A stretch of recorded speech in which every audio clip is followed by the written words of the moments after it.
So let's dive right into, I did think, by the way, it was really interesting in the poll that I think it was roughly 40% that are new to tree canopy assessments, and that's great. I think that's kind of underscores part of the purpose of this new offering that we've been working towards the last few months and that we're rolling out today. So I'll come back on that a little bit.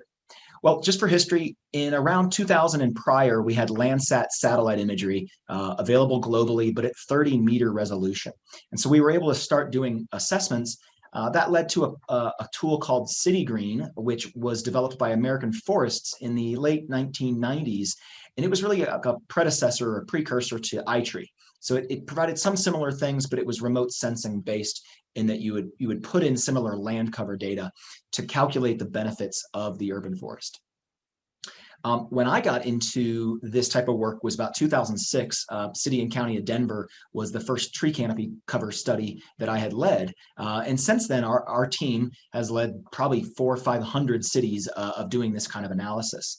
And most of those techniques are what we would call a UTC assessment, urban tree canopy analysis. So greater resources of higher resolution satellite, aerial, and LiDAR data has allowed us to do that. So what we're going to talk about today is how we're moving forward within that path and making that more accessible and affordable and so forth.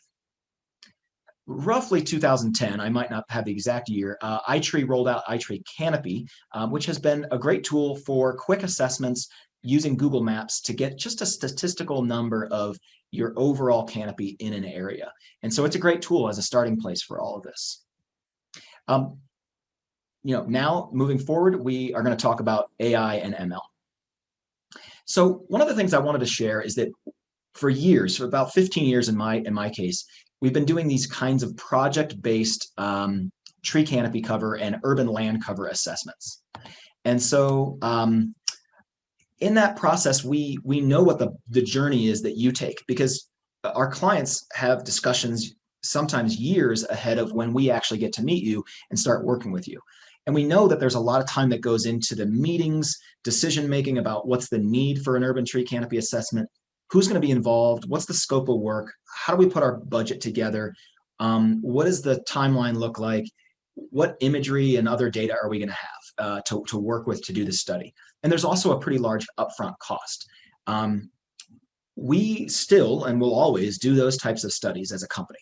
But we saw this as a really amazing opportunity to kind of experiment with how a lot of programs have gone subscription-based and to leverage really the amazing data that Taylor's going to show you in just a minute into more of like a product packaging that will allow cities to do this more affordably and with a lot less legwork, let's just say at the beginning. So having said that, where is my cursor? Give me 1 second. So let's just talk about the benefits that result from this new way of doing things. There we go.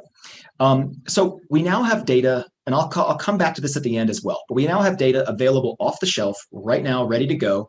In a sense, we've already done every city's tree canopy cover assessment across the whole country, the lower 48 US states. And we're updating this data continuously, which is very unique as well. So really having a pulse constantly on that data is also what's new. Just the availability and how easy we can produce this and provide this.